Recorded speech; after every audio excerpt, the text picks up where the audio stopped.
But first, I wanted to thank everybody. I wanted to thank you, Doc, and I wanted to thank Kel.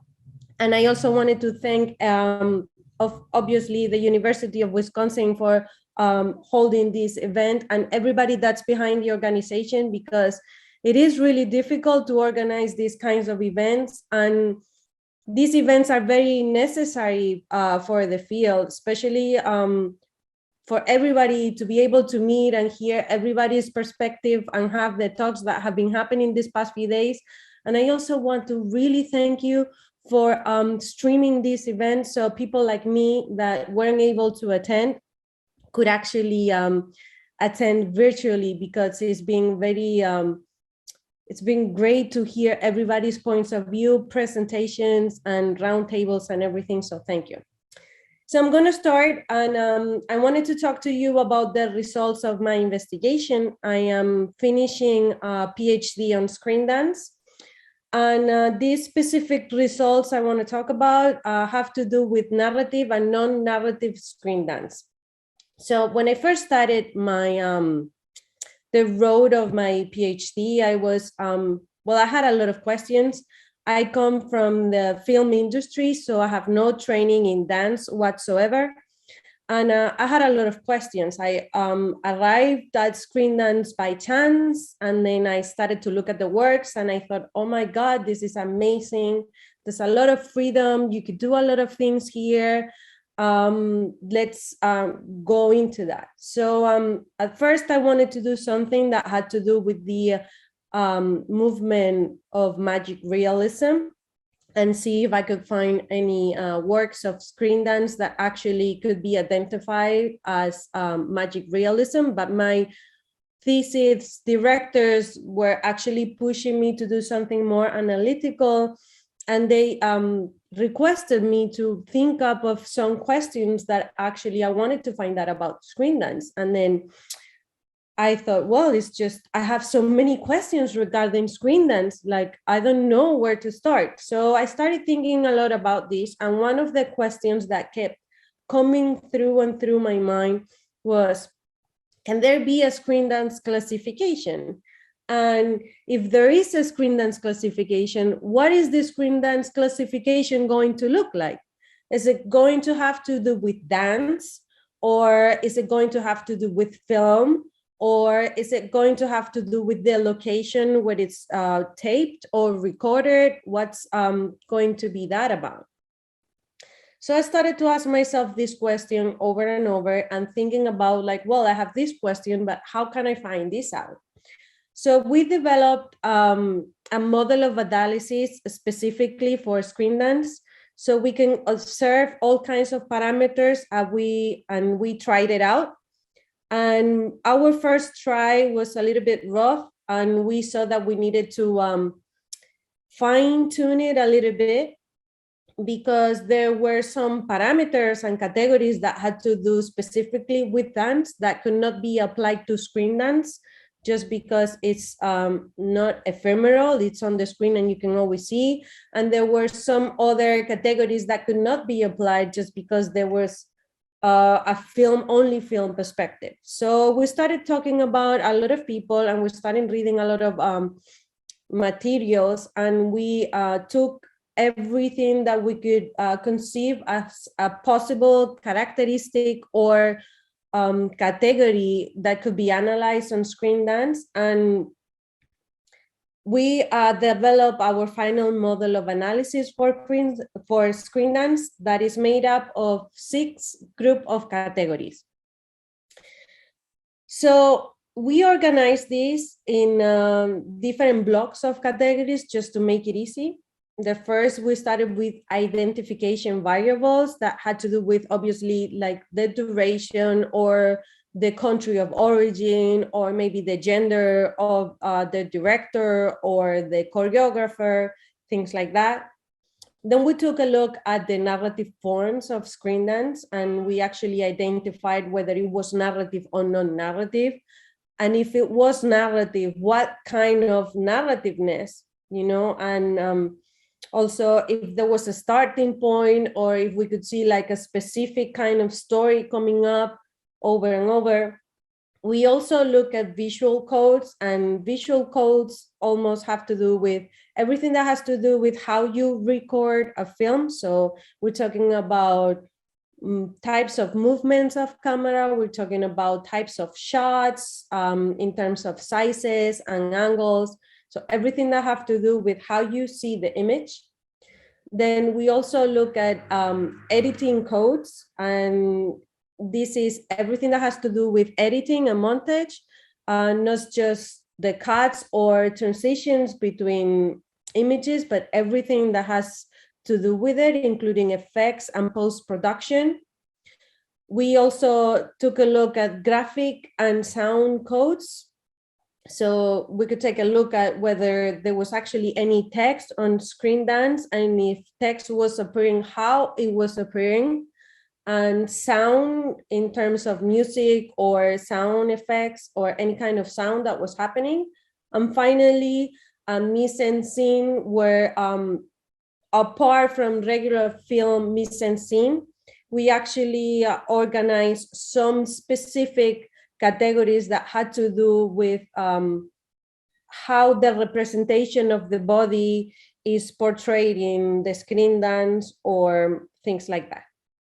So with that in mind, this final model of analysis had over 200 categories. So I was going crazy. I was thinking, oh my God, how am I going to possibly watch a piece of screen dance and identify over 200 categories?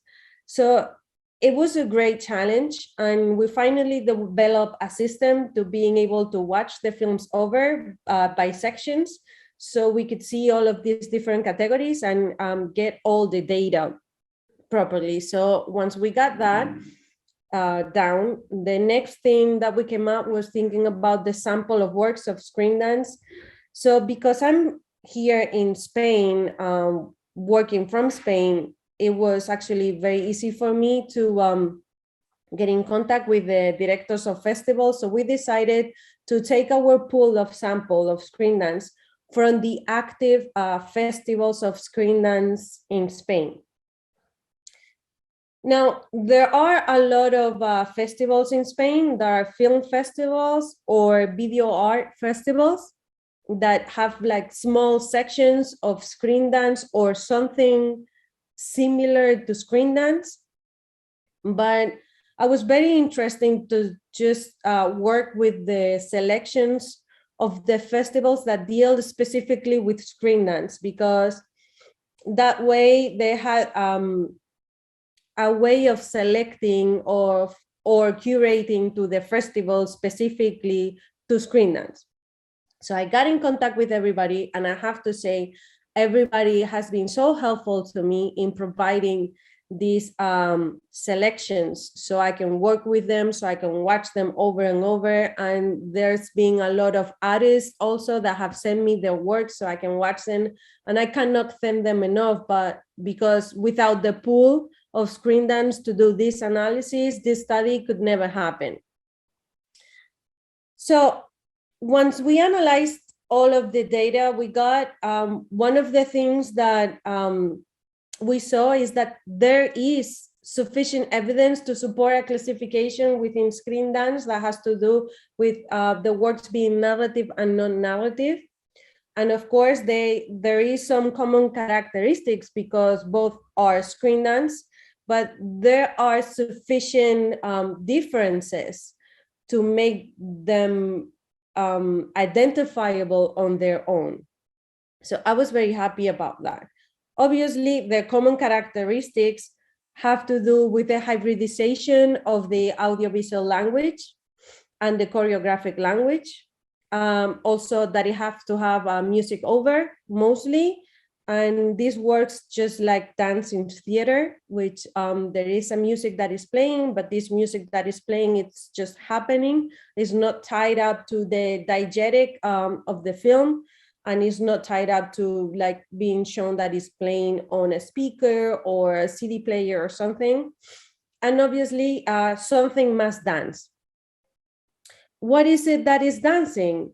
Well, it could be many things. And we took a look at a wide range of things, not just a human body that is dancing or an animated figure, but we we looked at abstract forms, objects, camera movement as a dancer, even the rhythm achieved and the kind of editing style could be considered as a dancer. So we looked at all of these things. And finally, the main differences between narrative and non-narrative screen dance works first have to do with the duration. And we know, and we've talked here at the symposium, that usually screen dance works have a very short duration. And it's very interesting to me to find out why is that, if it is that imposed by the festival, because it's like the only way to screen your work if you are an artist. But nonetheless, a narrative have a longer duration than non-narrative, which have a shorter duration. And I think this has to do with the fact that narrative screen dances have to tell a story, and maybe you need a little bit more time even to do like a short and simple story, but maybe you need a little bit more time than non-narrative that only is experimenting on a concept. And in terms of the shot sizes, we saw something that I thought was very curious, is that narrative screen dances use a wider types of shots.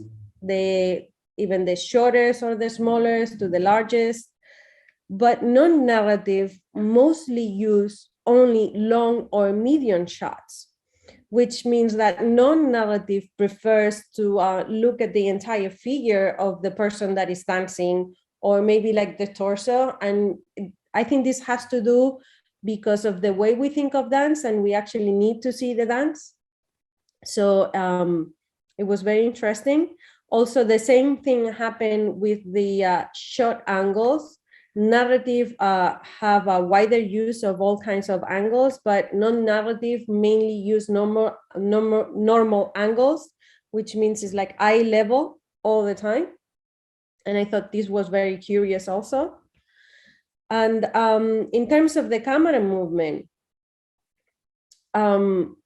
narrative screen dances use a wider range, whether it is traveling or if it is a pan or a tilt or any kind of movements. There was a wider range, but non-narrative mainly used little camera movement.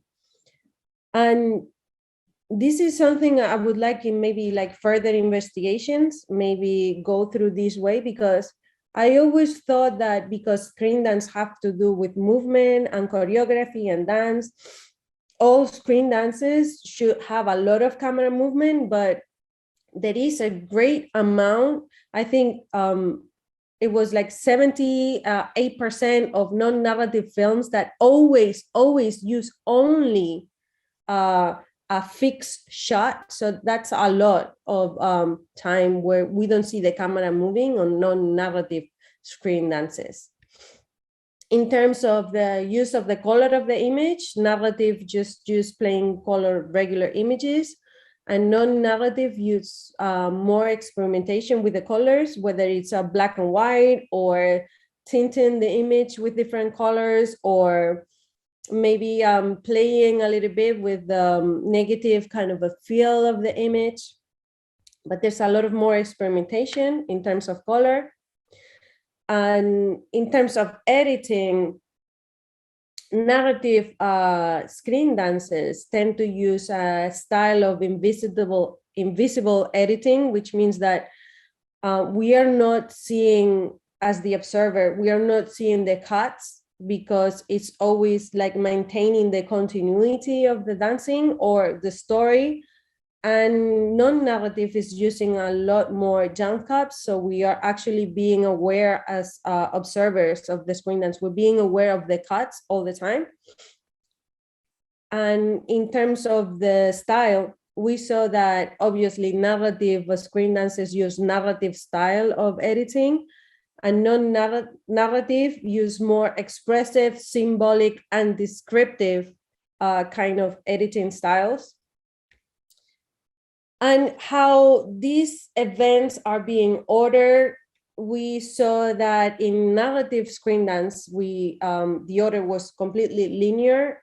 I mean, there could be like flashbacks and flash forwards, but it was like a linear kind of feel of telling the story. And non-narrative used an anachronistic order, which makes it kind of hard or almost impossible for the observer to identify what's happening first and what's happening second, because the way it's being arranged is not really making a lot of sense. And in terms of the space that is the films are using to kind of mimic the three-dimensional space on a bidimensional screen, we saw that narrative films tend to use both deep and flat space, but non-narrative tend to use only flat space. So there is not like a lot of films where you can have this feeling of three-dimensional when it's not narrative, comparing to narrative films.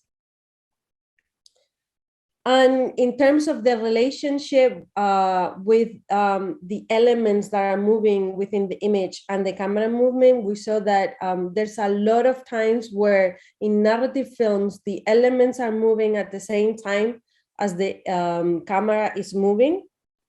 Whether in non-narrative films, we saw that mostly all the time the camera was fixed while the elements or the dancers were moving on the image all the time. In terms of the types of floors that were being used in these films, we saw that narrative films tend to use specific interior floors, which means that these locations are being chosen specifically to the meaning of the story and have to do with that.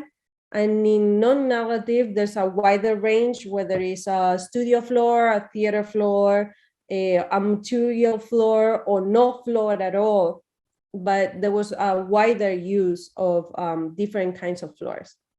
In terms of the locations that were being used, we saw that narrative were mostly shot at urban locations, and non-narrative were usually shot at a wider range of location. We took a look at nature, studio, theater, abandoned places, alternative places, invented places. So there was more going on in terms of the location on non-narratives.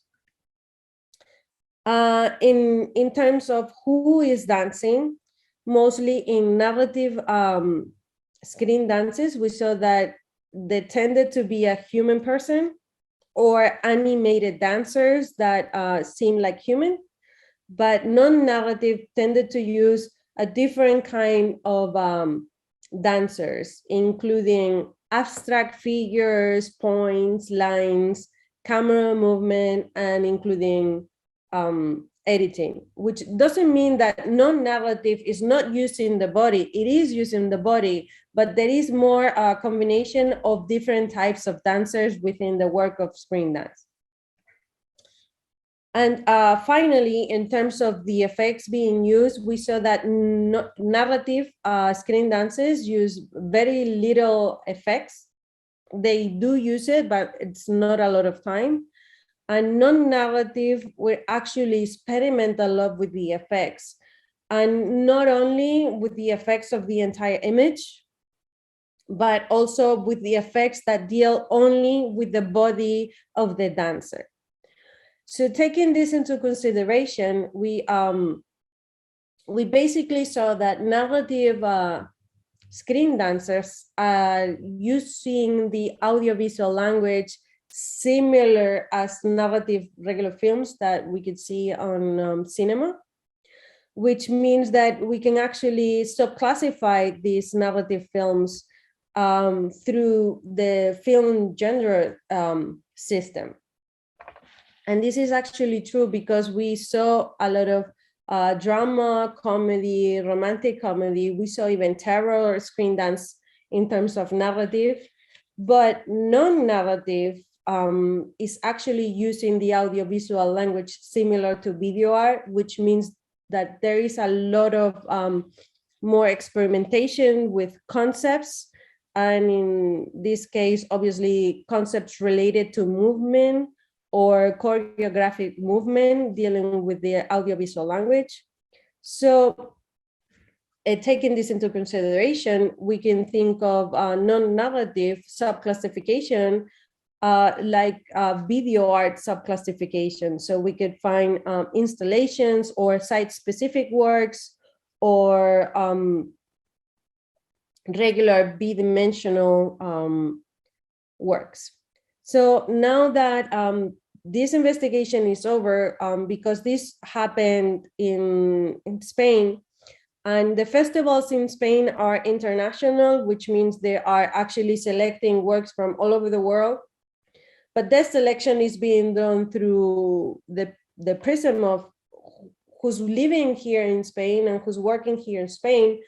I think it's very interesting to see if these results could actually be the same if we did this study in another country, for example. So I know there's a lot of festival directors here at the symposium and curators. So I may be trying to contact you in the future to see if you can help me out, take a look at this selection. So just letting you know to please help me if I contact you for this.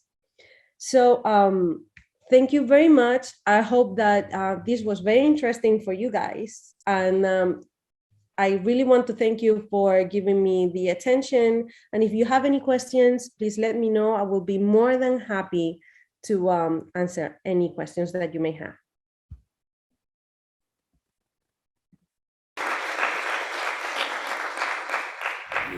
Hi, Alma. Thank you for your presentation.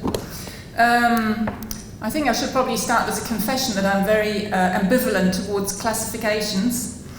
And it's obviously been a question for a long time, you know, do we have genres, do we not, you know, what is this field, do we need, of course we do need to classify as people, we need to classify the world in order to orientate ourselves, right? So,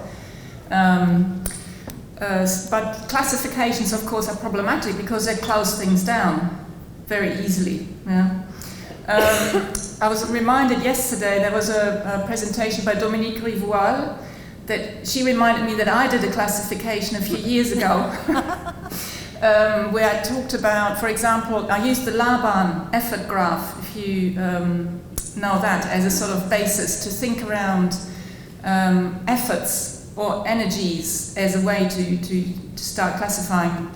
And that was interesting because some conversations that have happened here was around this idea of using verbs over the last few days. You know, what if instead of, and that's maybe cultural influences, you know, I think a kind of Western mentality is often, Western rationality likes nouns, you know, and put things into blocks and boxes. And it's very interesting that if instead of nouns we use verbs, you know, which are more sort of like an invitation or something. So that was one thought I had with regards to this idea of narrative and non-narrative.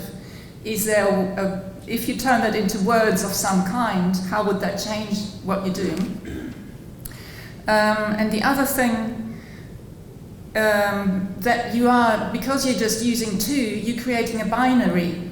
Yeah. Again, that's something we do in the West. Our rationality likes to think of light and dark and black and white and day and night and all the problems that brings. You know, so I'm wondering whether you have a thought as to what is the issue with binaries. And then the last sort of question that came to me was, if we have a classification, if we use it as a sort of provocation to, ideally of course, to advance the field, you know, that's what we want to do all the time. What does this do for the field to suggest it might be narrative and non-narrative? You know. Yes, those are very good reflections, and actually when I first started doing this work on a PhD, I was telling this to my directors, and it was like, no, I don't want to do this. Everybody that I've been speaking to, they're telling me the same thing. If we start to classify things, we start to constrict them. And if we constrict them, there is not going to be like a way to expand it, and it's still happening. And especially when I started, because I interviewed, part of my study was also interviewing a lot of directors from festivals, not only in Spain, but international. And they were all telling me the same thing, like, if we define it, then we're gonna close it down. But at the same time, we need the definition and we need the classification. So we cannot find like this, like, how can we define it and classify it, but at the same time not doing it? So I just like went like, okay, I'm just gonna try and see if this works, and see if there could be something through here. Obviously, it's not a final classification because there's still like a lot of work to do in this field and a lot of investigation. And I'm only looking at work selected here in Spain, but I'm thinking about all of these things that we need to think about. And obviously, I also agree about the binary of it, narrative and non-narrative. And Douglas probably doesn't remember this, but when I was first starting doing my PhD work, I had a Zoom kind of meeting with him, and I was like, oh, I don't know, I want to do magic realism, but but I don't think there's narrativeness in screen dance. And I remember him telling me, but in dance there's narrativeness, because then you have coppelia and you have ballets and they're telling you stories. So the same thing is happening in screen dances. So I was like, okay, so then let's take a look at that. And when I developed the model of analysis, I actually took I don't know, so many variables regarding like the narrativeness and what it means to be narrative, because what is narrative? Something that has a beginning and has an end, it's narrative. So how can I even say that there's something that is not narrative? Because a screen dance, whether we want it or not, has a beginning and has an end. So it has some kind of narration. So yes, I still have to think about all of this. And in terms of the verbs, I'm going to write this down and I'm really going to think about it because I think it's very interesting. And of course, I know the effort graph. I cite that at my work. And, it's been great meeting like everybody that's here that I actually cite and I've never seen. So thank you.